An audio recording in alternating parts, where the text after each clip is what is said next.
2026 சட்டமன்ற களம் என்பது தற்பொழுதே பரபரப்பாக இருக்கக்கூடிய வேளையில் முன்னாள் சட்டமன்ற உறுப்பினரும் இயக்குனரும் நடிகருமான எஸ் வி சேகர் நம்மோடு இருக்கிறார். அவர்கிட்ட கேட்கலாம்.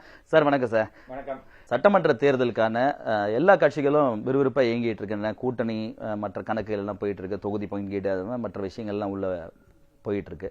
இப்போ இந்த மாதிரியான சுச்சுவேஷன்ஸ்ல பாஜகவினுடைய முன்னாள் மாநில தலைவர் அண்ணாமலை அவர்கள் ஒரு 4 சட்டமன்ற தொகுதிகளுக்கு பொறுப்பாளராக தேர்தல் பொறுப்பாளராக அந்த லெவலில் பிரச்சாரத்துக்காக போட்டிருந்தாங்க. இந்த சுச்சுவேஷன்ல அண்ணாமலை அவர்கள் அந்த 6 தொகுதிகளுக்கான அந்த பொறுப்பாளர் பதவி வேண்டாம், நான் அதுல இருந்து விலகிறேன்னு சொல்லியிருக்காரு. எப்படி பாக்குறீங்க?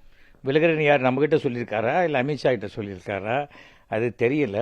ஆனா எனக்கு தெரிஞ்ச வரைக்கும் அண்ணாமலை விலகி இருக்க மாட்டார். நீ விலகிடுன்னு அங்கேருந்து ஒரு இன்ஸ்ட்ரக்ஷன் வந்திருக்கும், அதனால விலகி இருக்காரு. ஏனென்றால் அண்ணாமலை இருக்கிற வரைக்கும் இதுல தலையிடுற வரைக்கும் ஒரு சீட்டு கூட ஜெயிக்க முடியாதுங்கிறது நயினார் நாகேந்திரனுக்கும் தெரியும், எடப்பாடி பழனிசாமிக்கும் தெரியும். எடப்பாடி அவர் ஏடிஎம்கே, அவர் என்ன சீட்டோ அவர் வாங்கிடுவார். ஆனா எப்படி இந்த கூட்டணி ஜெயிச்சிடக்கூடாது, நாம இல்லாத பொழுது இன்னொரு தலைவர் எலெக்ஷன்ல ஜெயிக்கிறதா அப்படிங்கிற அசூயை எண்ணம் கொண்டவர் தான் அண்ணாமலை எப்பவுமே. அந்த 40 சீட்டு ஏன் தோத்துதுன்னா, தன்னை தவிர 39 பேரும் தோக்கணும்னே இவர் வேலை பார்த்ததுனால தான் 40 சீட்டும் தோத்துது. அவர் இஸ் நாட் ஏ பொலிட்டீஷியன். ஒரு கைண்ட் ஆஃப் இந்த ஃப்ராடுலன்ஸ் பண்ணக்கூடிய, வாயை திறந்தா போய் சொல்றது, ரெபேல் வாட்ச் இது பிளேனோட வால் பகுதியிலேருந்து எடுத்து பண்ணது, என் குடும்பத்துக்கு 15 லட்சம் ரூபாய் யாரோ கொடுக்குறாங்க, இந்த மாதிரி எதுவுமே அவரால் நிரூபிக்க முடியாத பொய்களாகவே சொல்லிட்டு இருப்பார் அவர். அந்த மாதிரி இருக்கக்கூடியதுல இப்போ கூப்பிட்டு சொல்லியிருப்பாங்க. இப்போ இருக்கிற சூழ்நிலையில இந்த 4 சீட்டு ஜெயிக்கிறதே கஷ்டம். இதுல அண்ணாமலை வேறு பொறுப்பாளர் இருந்தால் அந்த 4 சீட்டும் வராது போயிடுமோ அப்படிங்கிற எண்ணம். ஏனென்றால் ஒரு முரண்பட்ட கூட்டணி, மிரட்டி பணிய வைக்கப்பட்ட கூட்டணி தான் இப்போ என்டிஏ கூட்டணி. வரியா இல்லையா, உனக்கு வேற ஆள் அனுப்பட்டுமா, அங்கேருந்து ஃபோர்ஸ் அனுப்பட்டுமா, இது அனுப்பட்டுமா, கேஸ் போட்டோமா, அப்படி எதையோ மிரட்டி மிரட்டி மிரட்டி, அதாவது கிரவுண்ட் ரியாலிட்டியே தெரியாத எலெக்ஷனை ஃபேஸ் பண்ற ஒரு பார்ட்டினா அது பிஜேபி. தமிழ்நாடு அவங்களுக்கெல்லாம் செட்டே ஆகாது. ஒரு கிரிக்கெட் மேட்ச் ஆடினா கூட அந்த பிளேயர்ஸ் 2 நாள் முன்னாடி அந்த கிரவுண்டில் ஆடிட்டு ப்ராக்டிஸ் பண்ணுவாங்க. இவங்க அங்கேருந்து டெல்லியிலேருந்தே ஆப்ரேட் பண்ணுவாங்க. தமிழ்நாடும் பீகார் மாதிரி தான் நினச்சிப்பாங்க, மணிப்பூர் மாதிரி நினச்சிக்கிறது, அந்த மாதிரி தான். அதனால Annamalai I think is force to step down from this position. அவ்வளோதான். அண்ணாமலை அவர்களுக்கு மாநில தலைவர் பொறுப்புல இருந்து நயினார் அவர்கள் கொண்டு வந்த பிறகு தேசிய பொறுப்பு கொடுப்பாங்க, இல்ல வேற ஏதாவது பொறுப்பு கொடுப்பாங்கன்னு எதிர்பார்த்துட்டாங்க. இது வரைக்கும் எதுவும் கொடுக்கல. இப்பதான் தேர்தலுக்கு 6 தொகுதிகளுக்கு பொறுப்பாளராக கொடுத்தாங்க. இப்ப அதுல இருந்து விலகிறாருன்ற போது வேற ஏதாவது கணக்கு இருக்குதா? ஒருவேளை சட்டமன்ற தேர்தலை நிறுத்துறதுக்கான ஏதாவது வாய்ப்பு இருக்குமா? அதை பத்தி ஏங்க, சட்டமன்ற தேர்தலில் ஒரு தொகுதியில் நிற்க போறாரு. அண்ணாமலையோட விசுவாசம் நமக்கெல்லாம் தெரியாதா? முதல்ல தேர்தலில் அரவக்குறிச்சியில் அவர் அங்கே தானே நின்னாரு. அங்கே நின்ன போது மோடியோடைய போட்டோவை போட்டால் நமக்கு ஓட்டு வராதுன்னு மோடி போட்டோவே இல்லாத ஓட்டு கேட்டவர் அவர். அப்படிப்பட்ட ஒரு விசுவாசி. அவருக்கு எப்படின்னா ஒரு தவறான ஒரு போலீஸ்காரராகவே வளர்ந்துட்டார் அவர். 2 விதமான போலீஸ்காரங்க இருப்பாங்க. நோ என்ட்ரி முன்னாடியே நின்று போகாதப்பா நோ என்ட்ரிம்பாங்க. இன்னொருத்தர் கடைசியில் ஒழிஞ்சிப்பார், நோ என்ட்ரியில் இல்லை துடுகுடு அப்படிப்பாங்க. அந்த மாதிரி போலீஸ் அவர். அதனால அவரை பொறுத்த வரைக்கும் அவருக்கு சீட்டு கொடுப்பாங்களான்னு எனக்கு தெரியல. சீட்டு கொடுத்தாலும் அவர் ஜெயிப்பாருங்கிறது 0 தான். அதுக்கு அவருக்கு வேல்யூவே கிடையாது. அவர் நீங்க சொன்னீங்களே, எனக்கு சென்ட்ரல் மினிஸ்டர் ஆக்கிடுவாங்க, ஹோம் மினிஸ்ட்ரியில் அப்படியே அமித்ஷாக்கு பக்கத்தில் பாக்கெட்டுக்கிட்டே கை விடுற மாதிரியே வச்சுப்பாங்க. அதெல்லாம் அவர் பெய்டு ஏஜென்சி வழியா அவர் மாசத்துக்கு கிட்டத்தட்ட 1 கோடி ரூபாய் செலவழிச்சார் தன்னை வளர்த்து கொள்வதற்கு. அண்ணாமலையினால பிஜேபி தமிழ்நாட்டில் 0.5% கூட வளரல, 1% கீழே வந்திருக்கு. பிராமணர்கள் ஒருவர் கூட இந்த பிஜேபியில் ஒரு பொறுப்பில் இருக்கக்கூடாதுன்னு பண்ணினாரு. இன்னைக்கு பிராமணர்கள் ஓட்டு ஆல்மோஸ்ட் நல்லா வெளில வந்ததுக்கு காரணம் என்ன? அப்படி ஒரு ஜாதி வேறி இருக்கக்கூடிய கட்சியிலெல்லாம் இருக்க வேண்டிய அவசியமே இல்லை. எனக்கு என் ஓட்டு தான் பிஜேபிக்கு வேணும், பிஜேபி ஓட்டு எனக்கு எதுக்கு? எனக்கு அவசியமே கிடையாது. அந்த மாதிரி எப்பப்பாரு ஜாதியும் மதத்தையும் பேசிக்கிட்டு கலவரத்தை உண்டு பண்ணுறது. இப்போ பர்சனலாக பேசும்போது சொல்ல வேண்டியது, ஒரு 10 பேராவது சாவணும் சார், அப்போ தான் நமக்கு ஒரு வேல்யூ கிடைக்கும். யார் கணக்கில் யார் சாவது? இந்த மாதிரி எண்ணங்கள்லாம் இருக்கக்கூடிய சிந்தனைகள்லாம் இருந்தாலே சரியாக வராது. எல்லாரும் நல்லா இருக்கணும்னு சொல்லலாம். நான் இன்னைக்கு எந்த கட்சியும் இல்லை, சந்தோஷமா இருக்கேன். முதலமைச்சருக்கு நெருங்கிய நண்பராக இருக்கேன். அவர் என்ன நாளைக்கு கூப்பிட்டு பிரச்சாரத்துக்கு போனால் கண்டிப்பாக திமுகவுக்கு தமிழ்நாடு முழுக்க நான் பிரச்சாரம் பண்ணுவேன். ஒவ்வொருத்தர் கொள்கை வேறு. சாமி கும்பிடலாம், கும்பிடாத இருக்கலாம், கோயிலுக்கு போகலாம், போகாத இருக்கலாம். அரசாக ஒரு அரசு மக்களுக்கு என்ன செய்யுது அப்படின்னு பார்த்தா கடந்த 15 ஆண்டுகளில் மிக அதிகமான நல்ல விஷயங்களை செய்தது திமுக. இதான் உண்மை. ஒரு குடும்பத்துக்கு கிட்டத்தட்ட 6000 ரூபா வரைக்கும் பணம் கொடுத்துட்டு இருக்காங்க. மகளிர் உதவித்தொகை, பஸ்ஸில் ஃப்ரீ, பெண் குழந்தைங்களுக்கு 1000 ரூபாய், பசங்க பள்ளி காலேஜ் படிக்கிற பசங்களுக்கு கம்ப்யூட்டர், அதே போல் குழந்தைங்களுக்கு மதிய உணவு, எத்தனை நீர்நிலைகள். உடனே பிளே கிரவுண்டு நீர்நிலையாகிட்டே அப்படின்னா, நீர்நிலையே இல்லை, தண்ணி கஷ்டம், பஞ்சம் அப்படி எப்போ இப்போ ஏதாவது சொன்னாங்களே? எலக்ட்ரிசிட்டி பாருங்க, ஒரு பிரச்சனையும் கிடையாது. இன்னொரு பட்ஜெட் இருக்குது, இந்த பட்ஜெட்டில் இன்னும் என்ன வேணால் அனௌன்ஸ் பண்ணலாம். அதனால் என்னை பொறுத்த வரைக்கும் இன்னைக்கு இருக்கக்கூடிய சூழ்நிலையில் கலைஞருக்கு அடுத்தது மிக சிறப்பான ஆட்சியை கொண்டு கொடுத்துருக்கிறது நம்ம ஸ்டாலின் அவர்கள். அதனால் தவிர இவங்க வாரிசு அரசியல்னு பேசுகிறாரு. அங்கே டெல்லியிலேருந்து யாரை வச்சுட்டு பேசுகிறாரு? அன்புமணி ராமதாஸை பக்கத்தில் வச்சுக்கிட்டு வாரிசு அரசியலை நாங்கள் எதிர்ப்போம் அப்படிங்கிறார். அதே அன்புமணி ராமதாஸை பக்கத்தில் வச்சுக்கிட்டு நாங்கள் ஊழலை எதிர்ப்போம். அன்புமணி ராமதாஸ் மேலே இருக்கிற கேஸ் இன்னும் முடியல. அதாவது பிஜேபி என்பது தான் உழைச்சி முன்னுக்கு வரணுங்கிற எண்ணமே இல்லை, அடுத்தவனை ஒழிச்சு முன்னுக்கு வரணும் அப்படிங்கிற ஒரு தவறான சிந்தனையில் இருக்கிறதுனால நாளுக்கு நாள் அது எக்ஸ்போஸ் ஆகுது. தமிழ்நாட்டு ஜனங்கள் புத்திசாலிங்க. இந்த தேர்தலில் ஒரு விஷயம் கூட தமிழ்நாட்டுக்கு நடக்கலை. ஏன்னா அவங்களுக்கு இந்த தேர்தல் முக்கியம் இல்லை, அவங்களுக்கு 2029 தேர்தலும் முக்கியம். அந்த தேர்தல் இன்னும் பிஜேபி ஆட்சியை இழக்க போகிறது 2029. கண்டிப்பாக அது நடக்கவே நடக்காது. 3 தடவை டாலரேட், 3வது தடவை இப்போ ரொம்ப கஷ்டப்பட்டு டாலரேட் பண்ணிட்டு இருக்காங்க. சார், இப்போ அண்மையில் கடந்த ஒரு வாரத்துக்கு முன்பாக பிரதமர் பிரச்சாரம் பண்ணியிருக்கிறாங்க. என்டிஏ கூட்டணியுடைய தலைவர்கள்லாம் ஒரே மேடையில் ஏற்றிருக்காங்க. அடுத்து வரக்கூடிய வாரத்தில் பாண்டிச்சேரியிலும் இதே மாதிரி பிரதமர் அவர்கள் நேரடியாக பிரச்சாரம் பண்ணிட்டு அதே மாதிரி அங்கேயும் என்டிஏ கூட்டணியுடைய தலைவர்கள்லாம் ஒரே மேடையில் ஏற்ற போறதை சொல்றாங்க. ஸோ நல்ல வேகமா ஒரு பிரமாண்டமான கூட்டணி அமைச்சிருக்கோம், இந்த தேர்தலில் நாங்கள் வெற்றி பெறுவோம் அப்படின்னு சொல்றாங்க. என்ன வெற்றி பெறுவோம் சொல்றது எல்லாருக்குங்க. சில பேர் சொல்லலையா, நான் 300 தொகுதி வெற்றி பெறுவேம்பாங்க. இருக்கிறது 234 தானே தெரியாது. சும்மா ஆசைக்கு என்ன வேணா சொல்லுவாங்க. திமுகவே மிகப்பெரிய அளவில் இந்த தடவை திமுக ஃபுல் மெஜாரிட்டியோடு ஜெயிக்கும். ஆனால் 190 அதெல்லாம் நான் சொல்ல மாட்டேன். ஃபுல் மெஜாரிட்டியோட திமுக ஜெயித்து ஆட்சி அமைக்கும். பிஜேபி இந்த 4 சீட்டு கூட ஜெயிக்கிறது கஷ்டம். உண்மையான விஷயம். கோயம்புத்தூர் இந்த தோப்பாங்க. அதுவும் அந்த ஸ்வீட்டு கடைக்காரரை கூப்பிட்டு பன்னு ஜாமில் எல்லாம் மன்னிப்பு கேட்கணும்னு சொல்லி எல்லாம் பண்ணதெல்லாம் அந்த சமூகத்தினருக்கு 1 லட்சம் ஓட்டு அன்றைக்கே அவுட்டு. தவிர ரொம்ப சின்ன குறைச்ச ஓட்டில் தான் அவங்க கமலஹாசனை ஜெயிச்சாங்க. அதனால் வானதிக்கெல்லாம் அந்த இடத்துல சீட்டு கொடுப்பாங்களா இல்லையா? தவிர இன்னைக்கு கூட்டணி தான் நடந்திருக்கு. இன்னும் இபிஎஸ்னுடைய ஒரு உண்மையான முகம் பிஜேபிக்கு தெரியாது. அதே போல் இபிஎஸ் எதற்காக டிடிவி தினகரனை பொறுத்துக்காருங்க தெரியாது. இதில் பாவம் பரிதாபமான விஷயம், இந்த ரயிலை மிஸ் பண்ணிட்டு பிளாட்ஃபார்மில் கண்ணீரும் கமலமா நிற்கிறது ஓபிஎஸ் மட்டும்தான். நான் அவர்கிட்ட கூட சொன்னேன், நீங்கள் டிஎம்கேயில் போய் ஜாயின் பண்ணுங்கள்.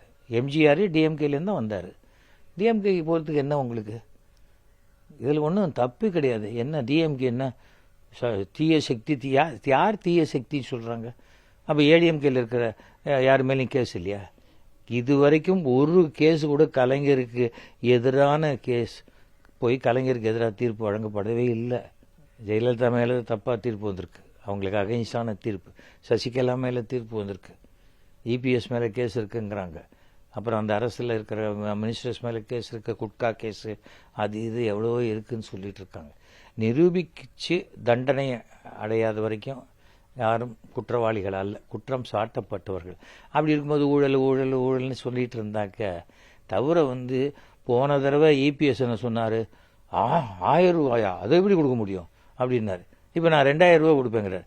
என்னன்னா செக்ரட்டேரியட்டில் ஏதோ ஒரு ஐஏஎஸ் ஆஃபீஸரை பிடிச்சி அந்த பேப்பர் பிட் அடிச்சு வாங்கி டக்குன்னு தான் முன்னாடி அனௌன்ஸ் பண்ணுறதுக்காக பண்ணியிருக்காரு. பிஜேபி என்ன பண்ணும்? இதோ இப்போ கூட சொல்லியிருக்காங்க மகளிர் விடுதி திறக்கிறேன்னு.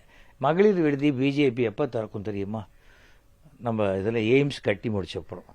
எய்ம்ஸ் எப்போ கட்டுவாங்க? அதை அனௌன்ஸ் பண்ணி 10 வருஷம் ஆச்சு. இன்னும் அந்த செங்கலோடு தான் இருக்குது. மறுபடியும் உதயநிதி துணை முதல்வர் மறுபடியும் அந்த செங்கலோடையே போனால் கூட ஜெயிச்சிடுவார். அதனால் தமிழ்நாட்டுக்குன்னு எதுவுமே செய்யலை அவங்க. நான் ரயில் விடுறேன், இது விடுறேன். நீ என்ன தனியாக விட்டு இது புதுசாக இது வரைக்கும் ரயிலே இல்லாத ஊருக்கு ரயில் விடுறீங்க? அதெல்லாம் இல்லை. என்ன கட்டண உயர்வு, முதியோர்களுக்கு உண்டான கன்செஷன்லாம் ரிமூவ் பண்ணிட்டீங்க, எத்தனையோ விஷயங்கள் ரிமூவ் பண்ணிட்டீங்க. வெறுமன ஒரு பிஸ்னஸ் மோட்டிவ்லேயே ஒரு அரசாங்கம் நடக்குதுன்னா எப்படி ட்ரம்ப்பை சொல்கிறாங்களோ அதே மாதிரி தான் இன்றைக்கு மோடி இங்கே இருக்கிறார். மக்கள் நலன்கிறது சார்ந்த திட்டங்கள் கிடையாது. சார், இப்போ விஜய் அவர்கள் வந்து திமுகவுக்கும் தாவேக்காவுக்கும் தான் போட்டி அப்படின்றத திரும்ப சொல்லியிருக்காரு. குறிப்பா வந்து என்டிஏ கூட்டணியில அதிமுக வந்து கூட்டணியோட தலைமை இல்லைன்ற மாதிரி ஒரு கருத்தையும் சொல்லியிருக்காரு. ஏன்னா என்டிஏ பாஜக தான் அப்படின்ட்டு. ஸோ இந்த வகையில பார்க்கும்போது திமுகவுக்கும் தாவேக்காவும் தான் கூட்டணியா, அதிமுகவோட நிலை எப்படி? விஜய் வந்து நிஜமாவே சார் பாவம், ஒன்றும் தெரியாது அவருக்கு. எனக்கு I don't want to say விஜயும் ஒரு தற்கூரின்னு சொல்ல தயாராக இல்லை. ஆனால் ஒன்றுமே தெரியாத ரூமுக்குள்ளேயே உட்காந்துக்கிட்டு அரசியல் பண்ணிடலாம், நாளைக்கு ஒருவேளை நம்ம ஜெயிச்சு சிஎம் ஆகிட்டா, கனவு தானே அது, யார் வேணால் கனவு காணலாம், பனையூருக்கே கொண்டு வந்துடலாம் அசம்பிளியை அப்படின்னு பைத்தியக்காரத்தனமாக நினைக்கிற ஒரு எண்ணம். அவருக்கு நிஜமாவே அரசியல்னால் என்னன்னு தெரியாது. அவர் பிரச்சாரம் பண்ண வராரு பாருங்க, அன்னைக்கு தெரியும். இப்போல்லாம் செட்டப்பு தானே எல்லாமே தெரியும். இல்லாட்டா சிபிஐ என்கொயரி கேட்டு யாராவது போய் மாட்டிக்கின்னு தானே அங்கே போய் அங்கே சாட்சி சொல்கிற அளவுக்கு போகக்கூடிய அளவுக்கு இவருக்கு எந்த அரசியல் ஞானம், அவருக்கு பெரிய சினிமா ஞானம் இருந்தக்கூட அவர் எத்தனை படம் ஹிட்டு அவருக்கு எல்லாம் இந்த ஓடிடிங்கிற பிளாட்ஃபார்ம் வந்ததுனால எல்லா நடிகருக்கும் எப்படி ஏறிச்சோ அது மாதிரி இவருக்கு ஏறிச்சே ஒழிய இவருக்கு கொடுக்குற பணம் தமிழ்நாட்டு சினிமா தேட்டர்லேயே வர பணமா? இதெல்லாம் இல்லை. ஏதோ ஒன்று அவருக்கு கிரகம் பிடிச்சி ஆட்டுது. அவருக்கு டைம், மோசமான டைம் அவருக்கு, அவருடைய ராசிக்கு. அவருக்கு அது வந்து மே மாதம் அதை உணர்வார், ஜூன் மாதம் அடுத்த படம் நடிக்க போயிடுவார் அவர். சார், கூட்டணிக்கெல்லாம் போக மாட்டோம், எங்களுக்கு வந்து பெரிய வாக்கு சதவீதம் இருக்கு, எல்லார் வீட்லயும் எனக்கு வாக்கு இருக்கு அப்படின்னு சொல்லி விஜய் சொல்றாரு. அதனால வந்து நாங்கள் கூட்டணியே இல்லாமல் கூட நாங்கள் வெற்றி பெறுவோம்லாம் சொல்றாரு. இது எப்படி? எல்லார் வீட்லேயும் வாக்கு இருக்குங்க.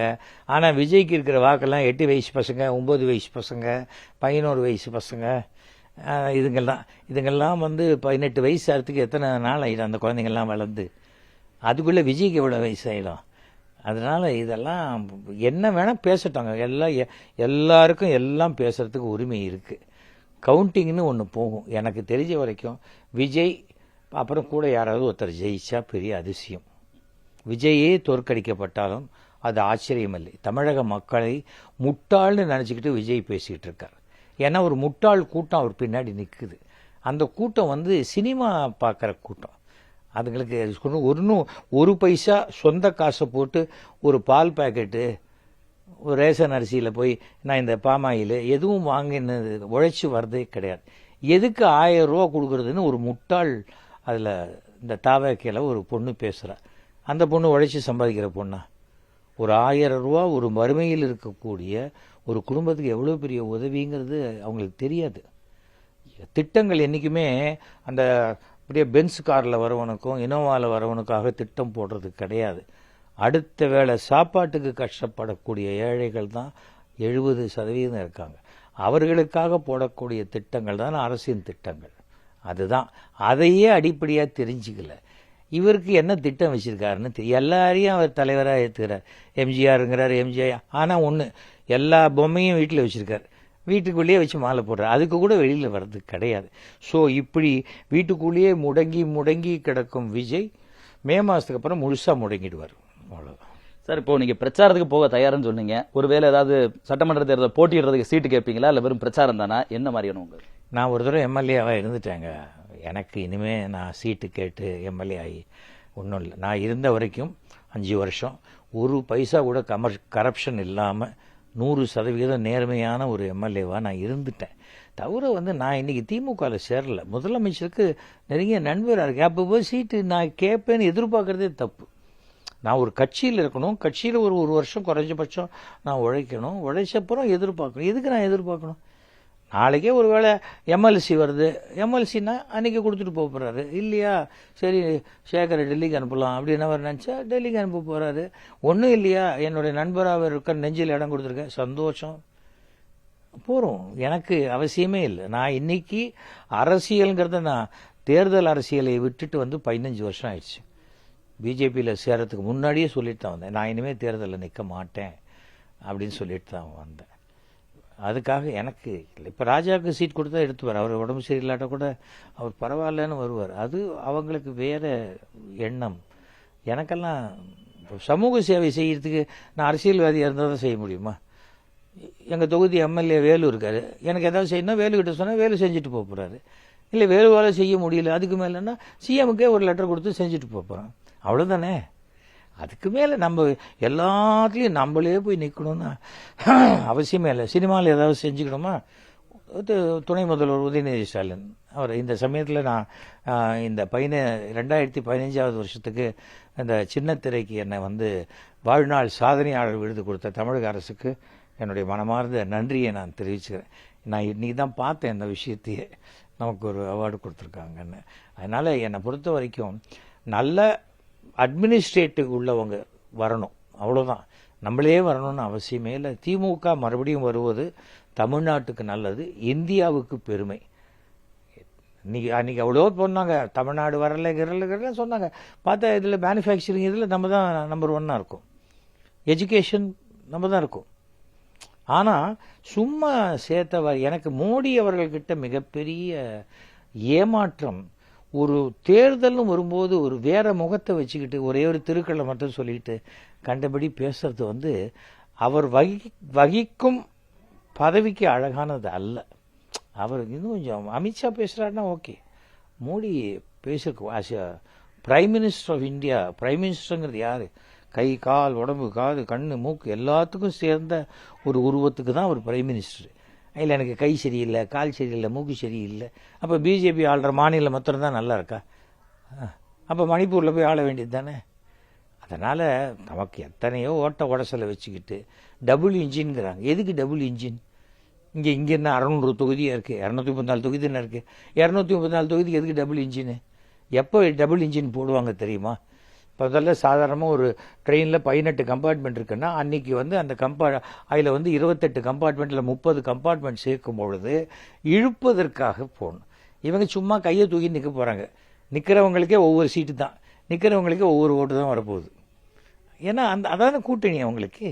ஏசி சண்முகம் என்ன தமிழ்நாடு முழுக்க பேசி எல்லாருக்கும் எல்லா தொகுதியும் ஜெயிச்சு கொடுத்துருவார? சொல்லுங்கள், ஒவ்வொருத்தராக சொல்லுங்கள். அவரதில் சும்மா ஆளுக்கு துணைக்காக ஒரு 10 பேரை சேர்த்து வச்சுருக்காங்க. அவங்களால என்ன இப்போ 1% கிடையாது. எனக்கு இந்த தேர்தலில் ஒரு விஷயம் நீங்கள் கேட்காட்டா கூட சொல்லணும்னு ஆசை. விஜயகாந்த் அவர்களை ஓட்டு வங்கியை தான் விஜயகாந்தாக நினைத்து பிரேமலதா செய்வது மிக தவறான ஒரு விஷயம். இது வந்து அவங்கள வந்து ஒரு தப்பான ஒரு இடத்துல கொண்டு போய் தள்ளி விட்டுரும். அவங்களால இது அரசியல் சாணக்கியத்தனம், அரசியல் சாதுரியம். அந்த பிரஸ்ஸுக்கிட்ட நீ யாரு இதுதானே அப்படின்னு பேசுறதெல்லாம் தவறான ஒரு விஷயம். அவங்க அப்படி பேசக்கூடாது. எவ்வளோ நேரம் ஆகும் பதிலுக்கு? ஏன் நீ அப்படி பேசினா நான் பேச மாட்டேன் நான் கேட்டால் அந்த பிரஸ்காரர் மிஞ்சி போனால் அந்த பத்திரிகையிலேருந்து வெளில அனுப்புவாங்க, வேறு பத்திரிகையில் சேர்ந்துட்டு போகிறார். அவ்வளோதானே, தப்பு இல்லையா? அது வந்து ஃபஸ்ட்டு அவங்க தெரிஞ்சுக்கணும். இப்போ எப்போ விஜயகாந்த் கையை பிடிச்சி அப்படி தூக்கி இப்படியெல்லாம் பண்ணாங்களோ அப்போவே அவர் ஓட்டு வங்கி குறைஞ்சி 1% வந்துருச்சு. இப்போ என்னமோ ஓட்டு வங்கி இருக்கிற மாதிரி பேசிகிட்டு இருக்காங்க. பாமக எடுத்துக்கங்க. பாமக அந்த சமூகத்தினரை தெரியும். ஒரு அப்பாவை இன்சல் பண்ணுற பையனை அவர்கள் ஏற்றுக்க மாட்டாங்க. எந்த சமூகத்திலுமே ஏற்றுக்க மாட்டாங்க. அதனால் ஓட்டு வங்கி எல்லாம் ஓட்டு போட்டு ஓட்டு எண்ணிக்கை வந்ததுக்கு பிறகுதான் தெரியுமே தவிர அது வரைக்கும் தெரிய ஆளாளுக்கு என்ன வேணால் பேசலாம். காசு கொடுத்தா கூட்டம் வரப்போகுதுங்க. அந்த கூட்டத்துக்கிட்ட பேசுறதுல என்ன பெரிய விஷயமா? நான் இதோ ஹவுஸ்ஃபுல் ஆயிடுச்சு. இதோ போட்டிருக்காங்க பார்த்தீங்களா? நான் சொல்ல வேணாம். ஏதோ இந்த பாருங்கள், ஹவுஸ்ஃபுல் பஸ்ஸு டிஎம்கேல ஒன்றும் காங்கிரஸ் வந்து டிஎம்கே விட்டு போகாதுன்னு சவால் விட்டேன். எப்படி சொல்கிறீங்கன்னா இங்கே வார் இன்னைக்கு ஏதோ 40 சீட்டு 30 சீட்டு 60 சீட்டு என்னைக்கு தமிழ்நாட்டில் லாஸ்ட் டைம் 2011 அப்படியே கம்பல் பண்ணி வந்தாங்களோ கடைசியில் தோற்று போனாங்க. எத்தனை சீட்டு? 5 சீட்டு கூட ஜெயிக்கலையே. எவ்வளோ ஜெயிச்சாங்க? 7 சீட்டு 6 சீட்டு ஜெயிக்கிற இடத்துக்கு 40 சீட்டு 50 சீட்டு வாங்கி என்ன பண்ண போகிறோம்? தவறு வந்து 100 ஆண்டு கால காங்கிரஸ் இல்லது, இது இந்திரா காங்கிரஸ். அவங்க ஃபஸ்ட்டு அண்டர்ஸ்டாண்ட் பண்ணணும். அதை பண்ணல.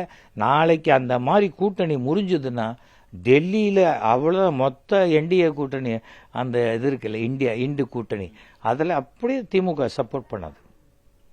திமுகவோட பவர் என்ன ஃபஸ்ட்டு தெரிஞ்சுக்கணும். சிஎம் வந்து நான் பார்த்த சிஎம் இதுவே ஒரு 10 வருஷத்துக்கு முன்னாடி இருக்கக்கூடிய ஸ்டாலின் தான் அன்றைக்கே நீ கிளம்புன்னு இருப்பார். இன்றைக்கி அவர் ரொம்ப அரசியல் நாகரிகத்தில் சரி விடு ஏதோ பேசுகிறாங்க பரவாயில்ல அப்படின்னு பண்ணுறாரு. சார், இப்போ காங்கிரஸ் உட்பட பல கட்சிகளும் வந்து ஆட்சியில் பங்கு அப்படின்ற ஒரு முழக்கம் வந்து வலுவாக வந்துகிட்டு இருக்கு. அப்பப்போ இது காங்கிரஸில் இருக்கக்கூடிய பல தலைவர்களும் அங்கே இருக்கக்கூடியவங்களும் 2ஆம் கட்ட தலைவர்கள்லாம் கூட முன்வைக்கிறாங்க. இது எப்படி பார்க்க? எப்படி பார்க்குறேன்னா ஆட்சியில் நொங்கு வேணால் கேட்கலாம், பங்கு கேட்க முடியுமா? என்ன கேட்க முடியும் சொல்லுங்கள். இப்போ வந்து 96 சீட்டு 98 சீட்டு கலைஞர் தலைமையில் அப்போ ஜெயிச்ச போது மைனாரிட்டி அரசுன்னு சொன்னாங்க. ஆனால் அந்த மைனாரிட்டி அரசையே 5 வருஷம் அசைச்சிக்க முடியலல்ல இல்லையா? தவறு அண்ணா ஆட்சியில் அப்போ யார் என்ன மினிஸ்டர் ஆக்குன்னு கேட்டாங்களா? என்ன எப்படி கேட்பாங்க? தவறு அதே மாதிரி ஜெயிச்ச 4 பேரை மினிஸ்டர் ஆக்கிறதுக்கு அந்த கட்சியில் இருக்கிறவங்க அலோவ் பண்ணுவாங்களா? அதெல்லாம் பண்ண மாட்டாங்க. அரசியலே என்ன ஏறுற நண்டு காலை பிடிச்சி கீழே இழுக்கணும். அதை சொந்த கட்சிக்காரங்களே பண்ணுவாங்களே தவிர வந்து என்னத்துக்கு ஆட்சியில் போங்க? ஐடியாலஜி எப்படி சரியாக வரும்? ஐடியாலஜி சரியாக வராது. மத்திய அரசுலன்னா மத்திய அரசில் மாநில அரசுகளில் இருக்கக்கூடிய எல்லாரும் பங்கு வலிக்கும். ஏன்னா மத்திய அரசுக்குன்னு முகம் கிடையாது. அதுக்கு தான் டெல்லி அரசு இருக்கு.